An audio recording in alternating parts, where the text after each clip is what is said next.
Bonjour à tous, je suis Gérard Pécou, CEO de Calimedia, pionnier de l'innovation en formation professionnelle. Bienvenue sur Never Stop Learning, le podcast où nous accueillons des spécialistes en andragogie, psychologie cognitive et où nous abordons les technologies de pointe qui révolutionnent la formation. Bienvenue sur votre rendez-vous avec les leaders de l'apprentissage de demain.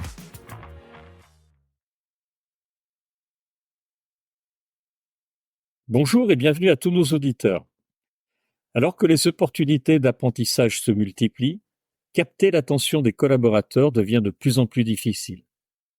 Comment pouvons-nous créer des expériences d'apprentissage qui captivent et engagent vraiment les apprenants? C'est ici que le marketing de la formation entre en jeu, offrant des solutions pour rendre les parcours de formation plus attractifs et efficaces. Aujourd'hui, nous avons le plaisir d'accueillir Anne-Marie Cuinier, hôte du podcast Learn and Enjoy et auteure du livre « Créer des expériences de formation engageantes, penser l'avant, accompagner l'après, inspirer vos apprenants » aux éditions Duno. Son ouvrage propose des stratégies innovantes pour améliorer l'expérience des apprenants en s'inspirant des techniques de marketing. Ensemble, nous verrons comment les méthodes de marketing peuvent transformer les dispositifs de formation, augmenter l'engagement et la satisfaction des apprenants et renforcer les compétences au sein des entreprises. Bonjour Anne-Marie, je suis très heureux de t'accueillir dans ce nouvel épisode du podcast Never Stop Learning auquel tu avais déjà participé une première fois. Bonjour Gérard, eh bien écoute, je suis ravie de revenir sur ton podcast et merci à toi pour cette invitation. Alors, avant de parler de ton livre, est-ce que tu pourrais nous parler un peu de ton parcours et ce qui t'a conduit surtout à écrire un livre sur la formation professionnelle? Bien sûr. Donc moi, j'ai un parcours de plus de 20 ans en communication et en marketing. Donc je suis passée par des postes de responsable communication, même responsable de la promotion commerciale, également responsable e-commerce. Et en 2020, donc j'ai bifurqué, on va dire, vers le digital learning parce que j'avais envie d'une fonction plus utile et puis j'adore transmettre, j'adore accompagner. Donc c'est pour ça que je me suis tournée vers le digital learning parce que j'ai un côté aussi très geek, très digital. Je pense que si tes auditeurs me suivent sur LinkedIn, ils ont dû s'en rendre compte. Oui. Voilà. Et j'ai donc suivi à nouveau un master, donc le master de l'université de Poitiers avec Jean-François Cerisier. Et c'est à la fin de ce master que j'ai créé donc mon podcast Learn and Enjoy, donc en juin 2021, donc qui a maintenant 3 ans. Il vient de fêter ses 3 ans avec un tout nouveau logo. Oui, j'ai vu. D'ailleurs, je fais un petit clin d'œil à ma fille puisque c'est elle qui m'a fait mon logo. Donc encore merci Eline. Donc dans le podcast, je partage régulièrement des bonnes pratiques qui vont permettre donc de créer des expériences apprenants engageantes, de créer des e-learning attractifs. Et puis au fur et à mesure, l'idée d'écrire un livre a germé. Je voyais autour de moi des personnes qui écrivaient des livres et je me suis dit pourquoi pas moi. Voilà, tout simplement. Et donc, en avril 2023, j'ai contacté 4 maisons d'édition avec mon projet de livre, avec un sommaire provisoire, avec un synopsis. 3 maisons d'édition m'ont répondu qu'elles étaient intéressées et Duno m'a dit oui tout de suite. D'accord. Donc voilà, donc je suis partie avec Duno dans cette aventure de l'écriture d'un livre qui a mis, comme tu le vois, pratiquement 1 an, puisque je les ai contactés en avril 2023 et le livre est sorti le 2 mai 2024. D'accord. Voilà. Alors justement, on va en parler. Alors figure-toi que pas plus tard qu'hier, j'ai un établissement de santé qui travaille dans les soins palliatifs qui m'a parlé du marketing de la formation. Donc on a échangé sur le marketing de la formation. Je leur ai dit que je faisais un podcast avec toi aujourd'hui et donc ça va être le cœur de notre épisode. Alors ton livre, il commence par un constat sur les taux de complétion des formations digitales qui sont souvent très bas. Tous le constater, je crois. Peux-tu expliquer pourquoi tu penses que c'est le cas et est-ce que c'est l'une des raisons qui t'a poussé à écrire ce livre?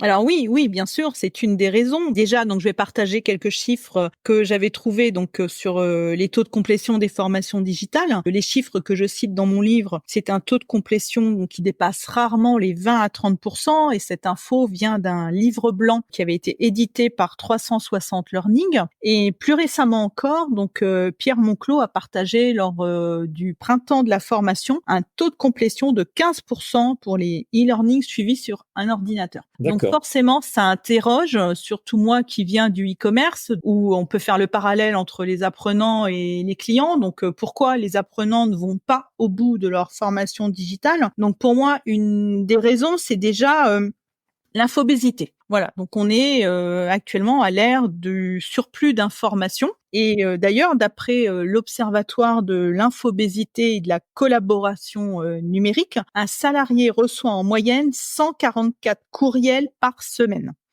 Donc c'est juste énorme. Oui. Et d'après également une étude de Microsoft, notre attention moyenne serait de 8 secondes. Et Et je crois elle qu'elle ne baisse. voilà, et elle Ah ne bon. cesse de diminuer Ouais. d'année en année. Donc on comprend bien que dans ce contexte, il soit difficile de capter l'attention des collaborateurs. Et ce que j'ai donc remarqué, c'est que lorsqu'on lance une nouvelle formation, lorsqu'on la propose sur un LMS, donc elle se retrouve noyée au milieu des autres propositions. Et si on ne mène pas des actions, eh bien, il va être très difficile de faire venir l'apprenant sur cette plateforme. Donc, par D'accord. exemple, pour illustrer tout cela, donc en 2022, j'avais interrogé une cinquantaine de digital learning managers et responsables de formation, et je leur avais en particulier posé une question. Je leur demandais comment est-ce qu'ils faisaient pour capter l'attention de leurs apprenants lors du lancement d'une formation, lors du lancement d'une nouvelle formation. Et il y a 5 pratiques qui sont ressorties le plus souvent. Donc, il y a le teaser vidéo pour promouvoir la formation. Il y a l'email qui va être envoyé pour présenter les différentes modalités de la formation. Certains proposent également un webinaire de présentation. D'autres vont poster un message sur l'intranet de l'entreprise. Et d'autres encore, alors je n'aime pas ce mot-là, envoient une convocation. Parce que je trouve qu'il fait très administratif. Mais surtout, ce qui m'a frappé, c'est qu'une fois que la formation est lancée, il n'y avait plus aucune action qui était menée, qui était mise en place. Et cela, c'est pour moi l'autre raison qui explique les faibles taux de complétion des formations en ligne. Pourquoi? Parce que si on communique en one shot, une seule action, eh bien, ça ne suffit pas. Si on ne prend pas le temps de penser et d'animer le parcours de formation, eh bien, il n'y aura pas d'action de la part de l'apprenant. Si je prends un exemple pour illustrer, par exemple, Gérard, je viens de lancer une nouvelle formation sur mon LMS, je t'envoie seulement un mail pour te dire, Gérard vient de connecter au LMS, j'ai une nouvelle formation. Est-ce qu'une semaine après, tu vas te rappeler de revenir sur le LMS? Clairement non. Voilà. Donc, tu vois, une seule action unique ne va pas porter ses fruits. Donc, c'est pour ça qu'il faut communiquer et accompagner l'apprenant pendant tout son parcours de formation. Et très souvent, je vois des parcours de formation, des dispositifs de formation qui sont très beaux, qui sont très travaillés, qui sont probablement coûteux. Mais malheureusement, si on ne garantit pas leur visibilité, eh bien, ils n'auront pas le succès attendu. J'aime bien proposer la métaphore de la boutique. Si tu as par exemple une boutique qui propose de très beaux objets déco, mettons, voilà, des objets déco, mais que cette boutique soit située au fond d'une impasse. Si le commerçant ne communique pas sur l'emplacement de sa boutique, il y a très peu de chances que les clients aillent dans cette boutique acheter un objet déco. Pourquoi? Parce qu'ils ne le savent pas. Donc pour les apprenants, c'est pareil. S'ils ne savent pas que la formation existe, si on ne les relance pas, ils ne viendront pas. Et c'est pour ça que j'ai voulu écrire un livre pour donner des tips et des conseils aux responsables formation, aux formateurs, à tous ceux qui travaillent dans la formation pour mener à bien des actions pour que leur formation soit des succès. Voilà. Et c'est pour ça que j'ai créé un dispositif d'engagement dont on va parler tout au long de l'épisode. Exactement. Merci pour cette introduction. Alors, dans ton livre, tu parles du marketing de la formation. Pour nos éditeurs, est-ce que tu peux expliquer ce que c'est et pourquoi c'est crucial pour améliorer l'engagement des apprenants? Bien sûr. Alors tout d'abord, je voudrais commencer par un petit rappel. Donc j'aime bien faire ce petit rappel parce que régulièrement, je vois passer des posts sur LinkedIn ou des articles sur le marketing de la formation. Mais en fin de compte, ce qu'on y partage, ce sont des exemples d'actions de communication. Parce que très souvent, on pense que le marketing et la communication, c'est la même chose, mais ce n'est pas le cas. Le marketing englobe 4 composantes qui sont plus connues sous le nom de la matrice des 4 P. Et ces composantes sont le produit, le prix, la place en anglais, donc distribution, et la promotion, aux communications. Et donc, on le voit, la communication est une des composantes de cette matrice. Et donc, le marketing de la formation, c'est bien plus qu'une simple promotion des formations. Car dans une approche marketing, on va travailler sur ces 4 composantes. Quelle formation proposer à ses apprenants? Comment la proposer? À quel prix? Entre guillemets, on en parlera par la suite, et comment le faire savoir. Donc le marketing de la formation, c'est tout simplement une méthode et des outils qui vont vraiment donner envie aux apprenants de se former, d'amener les collaborateurs jusqu'à la formation et aussi d'accompagner l'apprenant pendant tout le parcours de formation afin de maintenir sa motivation et son engagement. Pour moi, c'est clairement un levier de motivation, d'engagement et de fidélisation des apprenants, et c'est un levier qui va contribuer à donner envie d'apprendre et qui vient compléter les leviers pédagogiques. En résumé, le marketing de la formation dépasse vraiment la simple communication. C'est vraiment une démarche globale pour créer des expériences d'apprentissage engageantes, tout comme on va créer un produit ou un service dans le marketing. Merci Anne-Marie. Alors justement, dans ton livre, tu proposes une méthode en 6 étapes pour accroître l'engagement des apprenants dont tu viens de parler. Est-ce que tu pourrais nous donner un petit aperçu de ces étapes avant qu'on les aborde plus en détail? Grosse maille, dans un premier temps. Ces étapes que je propose, elles sont inspirées de mon parcours professionnel et des différentes actions que je pouvais mener. Et les 6 étapes sont tout simplement donc l'étape 1 qui est pour moi primordiale, c'est la création de sa signature pédagogique. L'étape 2 va consister à comprendre ses apprenants. L'étape 3, c'est rendre sa formation captivante et proposer une bonne expérience apprenant. L'étape 4, construire un parcours apprenant complet. L'étape 5, créer un plan de communication. Et enfin, l'étape 6, mesurer l'engagement des apprenants, leur satisfaction et l'impact des actions. Justement, je voulais préciser que ton livre contenait des fiches pratiques, des études de code, des QR codes qui renvoyaient à des épisodes de Learn and Enjoy pour aller plus loin, et je trouvais que c'était très très bien fait. Une première étape que tu mentionnes, justement, tu viens d'en parler, c'est la signature pédagogique. Qu'est-ce que c'est exactement qu'une signature pédagogique? Comment ça va aider à aligner la vision de l'entreprise avec l'offre de formation?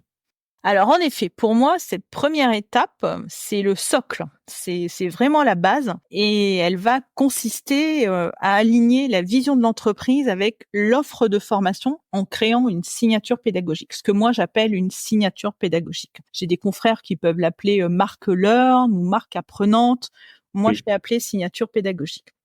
Et cette signature, elle va incarner les valeurs de l'entreprise. C'est-à-dire qu'on va créer un cadre pour la formation qui va garantir que les parcours de formation vont vraiment refléter la vision de l'entreprise et répondre aux objectifs de l'entreprise.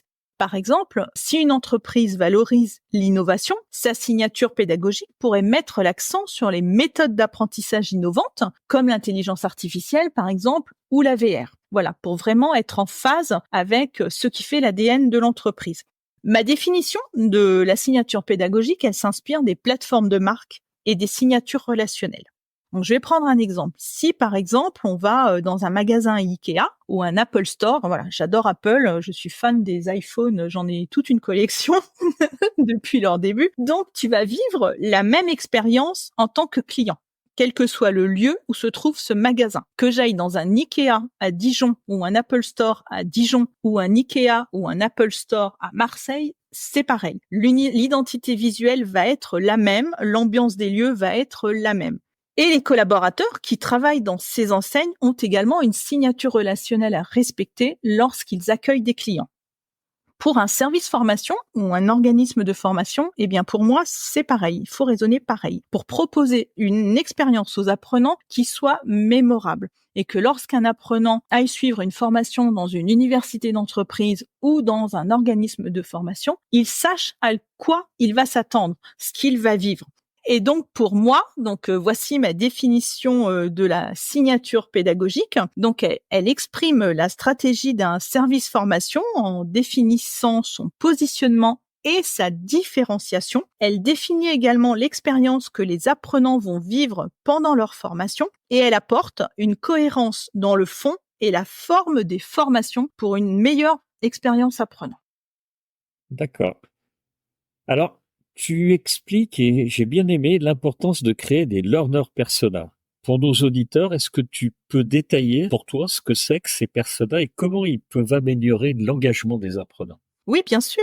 La méthode des personas, on va faire un petit peu d'historique avant. La méthode des personas, elle a été créée par Alan Cooper, qui est un informaticien et un designer américain en 1999. Et au départ, elle servait pour la conception de logiciels.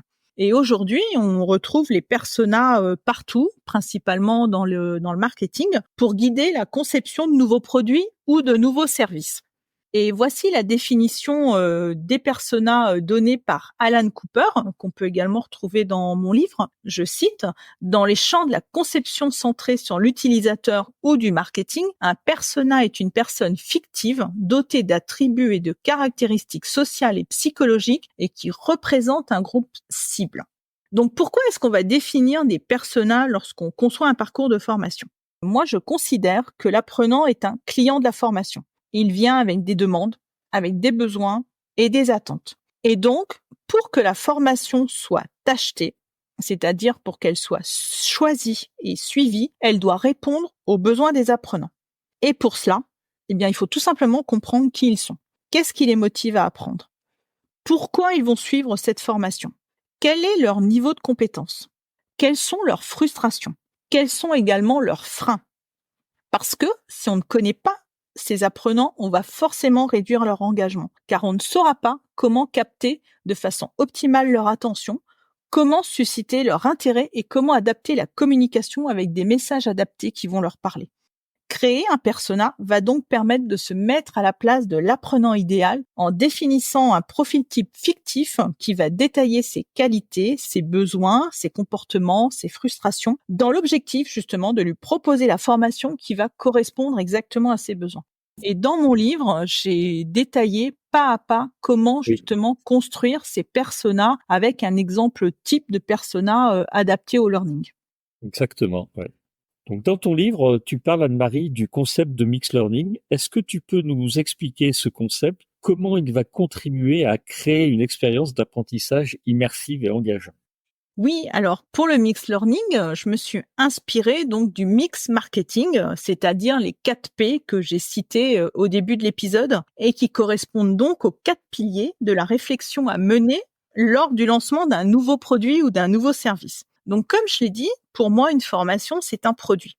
Et j'ai donc adapté cette démarche lors de la phase de réflexion sur une nouvelle offre de formation en s'appuyant sur ces 4 piliers qui vont composer le mixed learning. Donc notre premier pilier, ça va être le produit, c'est-à-dire proposer un bon produit, un parcours de formation engageant avec une belle expérience apprenant. Et pour cela, il va être important de travailler autant le fond que la forme. Et on va également pouvoir favoriser l'engagement des apprenants en créant des émotions grâce au storytelling, en les faisant jouer grâce à la gamification, en soignant l'univers visuel, l'univers audio également, et surtout penser à dynamiser le parcours en variant les modalités pédagogiques pour que l'apprenant ne se lasse pas. Ensuite, le deuxième pilier, c'est le prix. Donc ici, il s'agit du prix de vente de la formation pour un organisme de formation ou du temps passé à se former pour un collaborateur qui va être dans une entreprise qui lui propose une formation interne, puisque ce collaborateur ne va pas être disponible pour travailler lorsqu'il va suivre sa formation. Le troisième pilier, c'est la distribution, c'est-à-dire comment est-ce que les apprenants vont accéder à cette formation, via quels canaux de distribution. Est-ce que c'est un parcours en ligne? Est-ce que c'est un parcours en présentiel? Est-ce que c'est un parcours en blended learning? Donc, ces questions que l'on peut se poser dans le cadre de ce troisième pilier. Et enfin, le quatrième pilier, c'est la promotion, car la communication est vraiment un élément clé pour moi de la réussite d'un dispositif de formation. Et donc, comme tu peux le voir, en traitant chaque partie du mixed learning, on travaille l'expérience à 360 degrés pour proposer, selon moi, une formation engageante qui va marquer l'esprit de l'apprenant. Merci Anne-Marie pour ces éléments. Tu intègres également la notion de parcours. Selon toi, comment soutenir l'engagement grâce à un parcours apprenant inspirant? Oui, j'ai intégré donc la notion de parcours apprenant qui s'inspire complètement du parcours client, qui est un ensemble d'étapes par lesquelles passe un client tout au long de sa relation avec une marque. Donc, je vais expliquer très brièvement ce qu'est un parcours client. Donc, le parcours client désigne le chemin qui est suivi et les actions entreprises par le client entre le moment où il constate son besoin d'achat et celui où il va vraiment passer à l'acte d'achat. Généralement, le parcours client comprend donc aussi des éléments post-achat, comme par exemple l'avis sur l'utilisation du produit ou du service, ou des interactions avec le support SAV, service après-vente, en cas de problème rencontré avec son produit ou son service. Et donc, je me suis inspirée de ces étapes pour les transposer au learning et construire un parcours apprenant qui va donc avoir 8 étapes. Donc, tout d'abord, la première étape, ça va être la reconnaissance du besoin d'un apprenant qui souhaite ou qui doit acquérir une compétence. Notre deuxième étape va être la recherche d'informations sur les formations disponibles. La troisième étape va être la comparaison des différentes offres de formation. La quatrième, c'est l'inscription à la formation. La cinquième étape, c'est l'accompagnement dans le suivi de la formation. La sixième, le support qui va être disponible pour répondre à l'apprenant s'il a besoin d'aide pendant le déroulement de sa formation. La septième, l'évaluation de la satisfaction et du ressenti par rapport à la formation suivie. Et enfin, notre dernière et huitième étape est la recommandation de l'expérience d'apprentissage. Et donc, réfléchir à un parcours apprenant complet en suivant ces 8 étapes va vraiment permettre d'accompagner les apprenants avant, pendant et après la formation. Avant, pour susciter leur intérêt, pendant, pour les motiver et les accompagner, et après, pour les féliciter et les valoriser. Et selon moi, un bon parcours apprenant va vraiment créer de la présence et du soutien grâce aux différentes actions qui vont pouvoir être mises en place pour vraiment permettre d'aller au bout du parcours de formation et améliorer les taux de complétion. Je peux te donner 3 exemples d'actions, une avant, une pendant, une après. D'accord, avec plaisir. Donc avant, on peut imaginer un onboarding des apprenants avec un mail de bienvenue ou une classe virtuelle de bienvenue. Pendant, une séquence email pour accompagner pendant tout le parcours. Par exemple, lorsque notre apprenant a terminé un module, on peut lui envoyer un mail de félicitations et l'encourager à passer au module suivant ou une notification SMS. Et après, on va récompenser les apprenants avec un certificat. Ça, j'aime beaucoup parce que c'est vraiment un facteur de motivation pour certains apprenants ou un badge. Et d'ailleurs, aujourd'hui, on peut très facilement créer des open badges en ligne. Pour moi, c'est important d'avoir cette récompense, entre guillemets, à la fin du parcours de formation. Voilà, donc c'est vraiment 3 exemples rapides. Dans le livre, j'en déroule d'autres. Oui, je conseille effectivement de lire le livre à ce sujet. Il y a quelque chose qui est très important et tu insistes beaucoup dans le livre sur les plans de communication ou un plan de communication efficace. C'est vrai que j'en vois rarement mis en œuvre. Pour toi, quels sont les éléments finalement clés d'un tel plan pour promouvoir une formation et accompagner les apprenants? Eh bien, tout d'abord, tu nous en as déjà un petit peu parlé au début, mais si tu pouvais compléter un tout petit peu, ça serait, je pense, super pour nos auditeurs. Complètement. Donc, tout d'abord, je vais rappeler ce qu'est un plan de communication. Alors, c'est un document qui va synthétiser l'ensemble des actions qu'on a prévues pour promouvoir la formation et accompagner les apprenants. Donc, le plan de communication ne s'adresse pas uniquement qu'aux apprenants, parce qu'on peut avoir d'autres cibles auprès desquelles communiquer. Donc, il va concerner également les managers, par exemple, les commanditaires, les prescripteurs. Donc, on a plusieurs cibles pour notre plan de communication. Et pour construire son plan de communication, je recommande déjà de commencer par 5 actions importantes à se poser. Donc, tout d'abord, quels sont mes objectifs?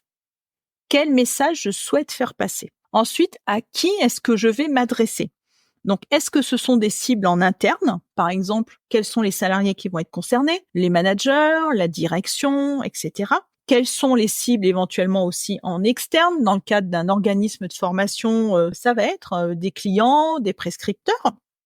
Ensuite, quels sont les canaux qui vont être les mieux adaptés pour communiquer auprès de cette cible? Donc, par exemple, pour les apprenants, ça peut être une salle de pause, ça peut être l'intranet, Teams, la boîte mail, le hall d'accueil. Ensuite, quels sont les supports de communication qui vont être les mieux adaptés pour communiquer sur ces canaux. Donc, est-ce que ça va être une vidéo teaser? Est-ce que ça va être un podcast, une newsletter, un stand événementiel? D'ailleurs, petite parenthèse dans le livre, j'ai bien défini la différence entre un canal de communication et un support de communication parce que très souvent aussi, on fait la confusion.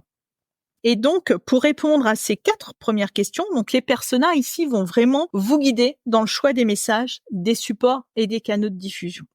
Et enfin, la 5e question, c'est quels sont mes indicateurs ou KPI pour mesurer l'efficacité de mes actions de communication? Parce que sans mesure des actions, il n'est pas possible ensuite de les améliorer. Voilà, donc on retient vraiment ces 5 points importants, les objectifs, la cible, les canaux de diffusion, les supports de communication et les KPI. Et ensuite, ce plan de communication, on peut tout simplement le mettre en forme avec un fichier Excel, tout simple, ou alors avec un Trello ou sous Notion.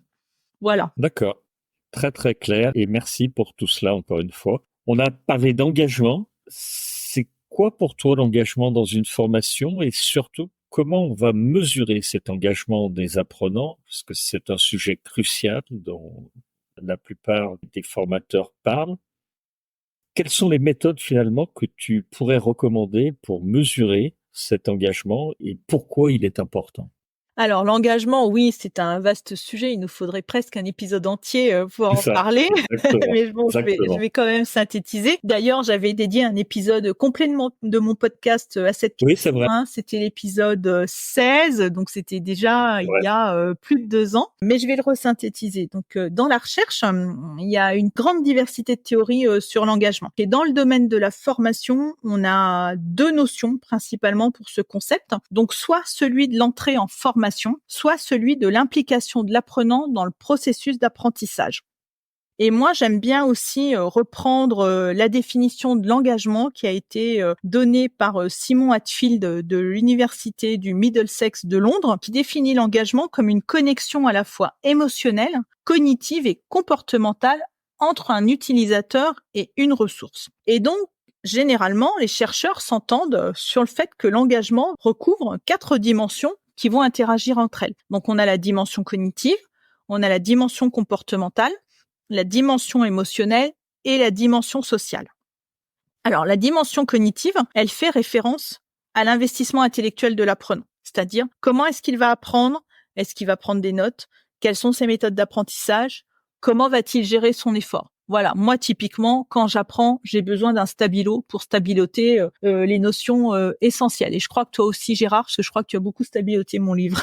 Oui, oui, tout à fait, absolument, je confirme. Je vais mettre Voilà. en pause. Ensuite, on a la dimension comportementale qui va être associée à l'attitude de l'apprenant. C'est-à-dire, est-ce qu'il va s'impliquer dans les situations d'apprentissage qu'on lui propose? Est-ce qu'il va participer, par exemple, dans le cadre d'une classe virtuelle? Est-ce qu'il va persévérer pour aller au bout de la formation? Est-ce qu'il va se connecter régulièrement à la plateforme LMS? Donc ici, on est vraiment dans la dimension comportementale.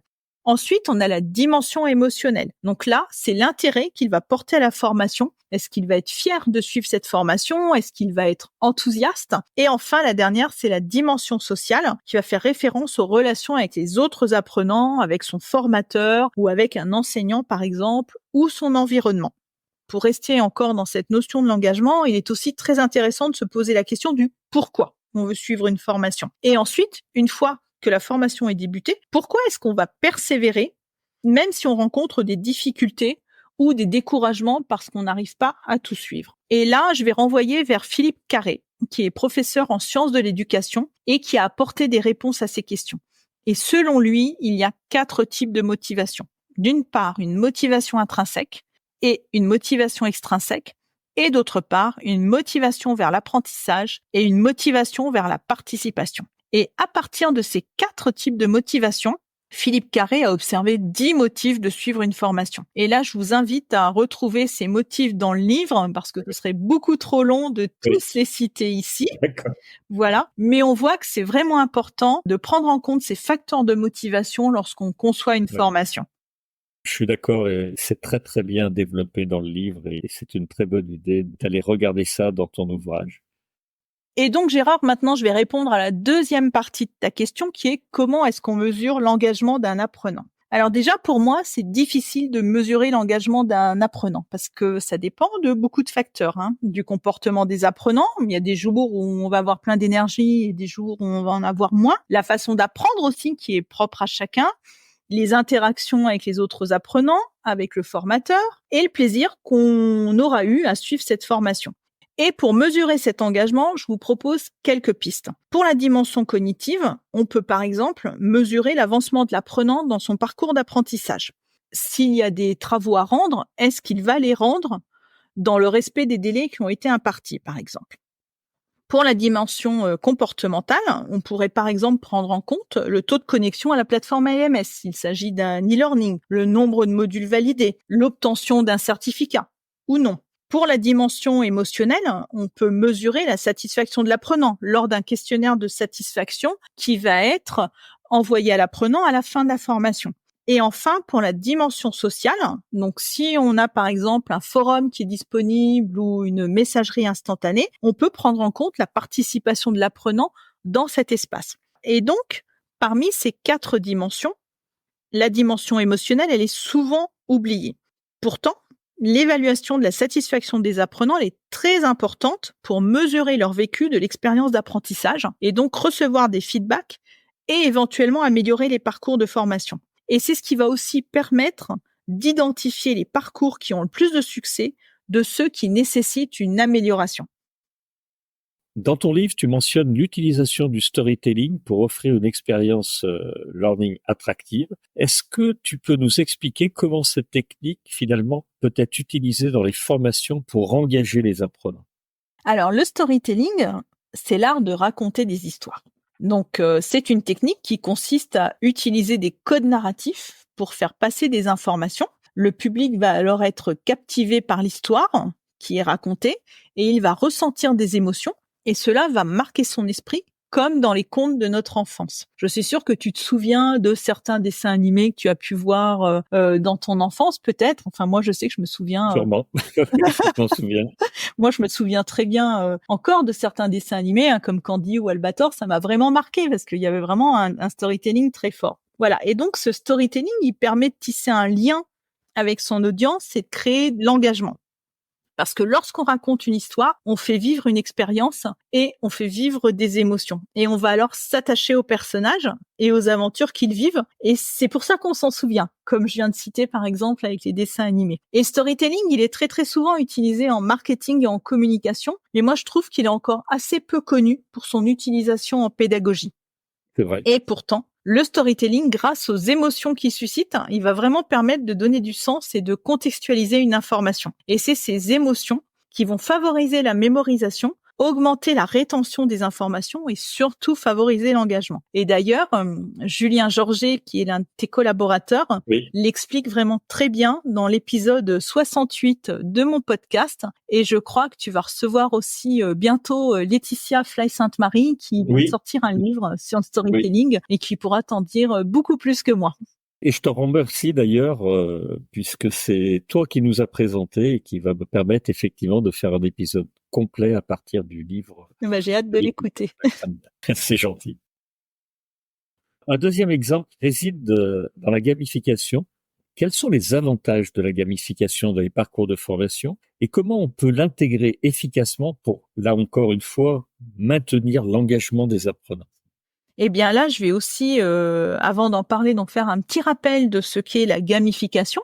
J'ai donné cette définition dans mon livre. Donc moi, je me suis appuyée sur la définition de Brian Burke, donc qui définit la gamification comme étant l'utilisation de mécaniques de jeu et de design d'expérience pour engager numériquement et motiver des individus à atteindre leur but. Donc on le voit, utiliser les leviers de la gamification dans les parcours de formation, c'est intéressant car cela permet de transformer un apprenant en participant actif, d'attirer son attention, puis de la conserver le plus longtemps possible grâce aux différentes interactions qu'on va lui proposer. Donc pour intégrer la gamification dans un parcours de formation, on peut s'appuyer sur la boucle de l'engagement. Donc cette boucle comprend 3 éléments, la motivation, l'action et le feedback. Donc la motivation, tout d'abord, c'est la raison qui va pousser l'apprenant, le participant, à s'intéresser à ce que vous allez lui proposer. Donc là, il peut s'agir d'un élément déclencheur, comme par exemple une invitation qui va être envoyée par email, un courrier personnalisé, un teaser vidéo, un post sur un réseau social que l'apprenant aura vu. Ensuite, l'action. Ici, il va s'agir vraiment de rendre l'apprenant actif tout au long du parcours de formation grâce à des activités pratiques qui vont lui permettre d'obtenir, par exemple, des récompenses ou des badges. Et enfin, le feedback, c'est le retour qui va être fait à l'apprenant sur son activité qui va générer l'envie de s'améliorer et la motivation pour continuer. Et ici, on peut retrouver les quiz et les progressions par niveau. Et dans mon livre, je donne quelques exemples de mécaniques de gamification qui vont vous permettre vraiment d'exploiter cette boucle de l'engagement de façon simple, sans trop se prendre la tête, je dirais. Alors, une question plus axée technologie pour le coup. Quels sont les outils ou technologies que tu considères comme essentiels pour implémenter une stratégie de marketing de la formation efficace dans le domaine, bien sûr, de la formation numérique? Eh bien, tout d'abord, je dirais de se doter d'une plateforme d'apprentissage comme un LMS ou un LXP pour Mhm. proposer et gérer les formations. Ensuite, des outils auteurs également pour concevoir ces parcours de formation interactifs. Donc là, on a des outils comme Articulate, comme Genially aussi, qui est simple Oui. à prendre en main. Ensuite, d'avoir des compétences en UX design et en UX writing et design sonore pour concevoir des expériences qui vont être, je dirais, attractives et fluides dans leur déroulé. Un outil d'emailing aussi comme Brevo, donc ex Sendingblue ou Mailchimp pour communiquer avec les apprenants ou créer sa newsletter, donc pour un service formation. Et je trouve que malheureusement, les LMS actuels sont encore limités sur cette fonctionnalité d'emailing et ne permettent vraiment pas une personnalisation poussée C'est comme le vrai. font des logiciels comme Mailchimp ou Brevo. Ensuite, des outils d'analyse des datas pour évaluer l'efficacité des formations et des actions. Donc, Excel peut très bien suffire, mais si on souhaite des analyses plus approfondies, donc, eh bien, on a Power BI, par exemple. Et d'ailleurs, Artem avait été venu dans mon podcast parler justement de l'analyse de ces datas avec des Oui, outils c'est vrai. assez simples. Je n'ai plus le numéro en tête, mais c'est assez récent. On a aussi également des outils de création de contenu pour promouvoir les formations comme Canva, Powtoon ou éventuellement maintenant les IA génératives aussi. Voilà, pour moi, c'est un petit peu la base. On arrive presque au bout de ce podcast. Quels sont les défis les plus fréquents que les responsables de formation rencontrent en intégrant des techniques de marketing de la formation dans les programmes et surtout comment ils vont pouvoir les surmonter selon toi? Bah déjà, je dirais qu'il ne faut pas avoir peur du marketing. Ce n'est pas un gros mot. Oui, Et je c'est vrai. constate très souvent qu'on a une mauvaise image du marketing. Alors en raison peut-être de certaines pratiques, de certaines marques qui peuvent sembler peut-être manipulatrices ou intrusives. Mais bon, il ne faut pas en avoir peur. Et en plus aujourd'hui, dans le contexte que l'on vit actuellement, qui est vraiment en profonde mutation, la formation, elle devient vraiment un levier stratégique et c'est bien plus qu'une simple réponse aux besoins en compétences des collaborateurs. La formation aujourd'hui, elle est vraiment devenue primordiale pour s'adapter à l'environnement professionnel qui est vraiment en perpétuelle transformation et surtout, comme on le voit actuellement, à quelle vitesse ça bouge avec l'intelligence artificielle. Et comme je l'ai dit au début de notre échange, donc on est sursollicité et il est vraiment difficile de capter l'attention des collaborateurs. Et donc, le principal défi pour moi aujourd'hui des responsables formation, il réside dans leur capacité à capter l'attention des collaborateurs et à créer ce déclencheur qui va les inciter à s'engager dans un processus d'apprentissage. Et c'est là que le marketing de la formation peut les aider. C'est vraiment un levier qui va rendre les dispositifs de formation plus attractifs et qui, pour moi, va renforcer l'adhésion des collaborateurs et améliorer leur engagement. Et comme tu le sais, l'engagement, c'est l'un des facteurs clés de la réussite d'une formation. Dans mon livre, je cite une étude de Towards Maturity qui nous indique que le marketing est reconnu à 80% comme étant une compétence clé pour les équipes formation, mais seulement 40% de ces responsables formation déclarent avoir cette compétence au sein de leur équipe.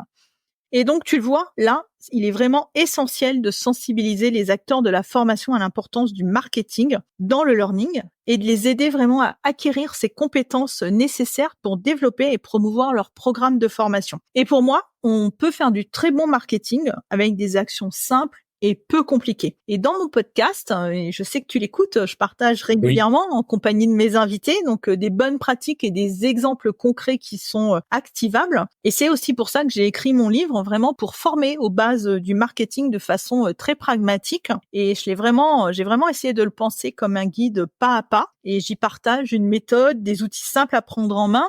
Et donc, pour conclure sur cette question, je dirais que pour moi, ce qui est vraiment important dans les directions learning, c'est de créer une culture où le marketing va être perçu comme un levier essentiel pour favoriser l'engagement des apprenants et maximiser l'impact de leur programme de formation. Voilà pour moi le principal défi.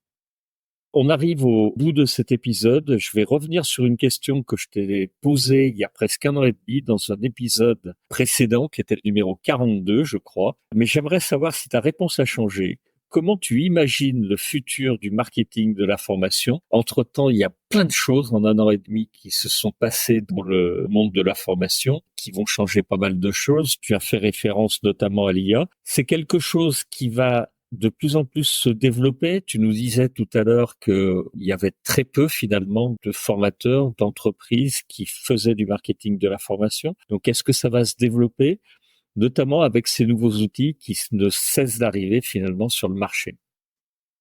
Alors, je crois que j'avais répondu lors du dernier épisode que le marketing allait se développer dans les services formation. Et en 1 an, j'ai déjà constaté une évolution. Parce que lors du dernier salon Learning Technology, le marketing de la formation était cette année une tendance très forte. Et aujourd'hui, je pense que tout le monde fait le constat que simplement proposer un catalogue de formation, ça suffit plus. Service formation, doit vraiment promouvoir ce qu'il propose. Et aujourd'hui, avec l'essor des IA génératives, on a vraiment de super assistants pour nous aider à créer des contenus, qu'il s'agisse de textes, de visuels ou de vidéos. Et par exemple, les outils auteurs intègrent maintenant de plus en plus l'IA pour faciliter aussi la conception des formations. Mais là, je dirais attention.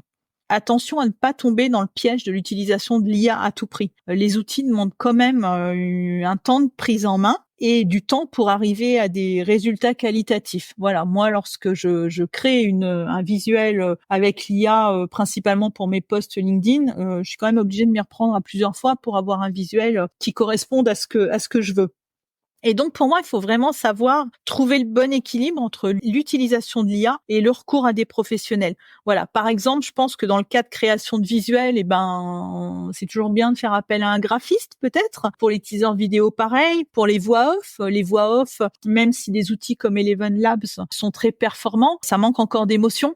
Un comédien voix off fera toujours plus passer cette émotion. Et donc, pour moi, le marketing de la formation va vraiment continuer à se développer et surtout qu'il va être facilité par ces innovations technologiques et vraiment par la nécessité de se démarquer dans un marché qui est de plus en plus compétitif. Complètement en phase avec toi sur cette conclusion. Alors nous sommes arrivés au bout de cet épisode. Je remercie bien sûr nos auditeurs. Je te remercie très sincèrement, Anne-Marie, pour toutes les informations et la qualité de notre échange. Je rappelle le titre de ton livre, c'est « Créer des expériences de formation engageantes, penser l'avant, accompagner l'après, inspirer vos apprenants », qui est disponible aux éditions Duno. Un très très grand merci, Anne-Marie, pour encore une fois tout ce que tu as pu nous apporter au cours de cet épisode. Merci Gérard, c'était un vrai plaisir d'échanger à nouveau avec toi. Merci beaucoup pour l'invitation. Merci, au revoir. Au revoir.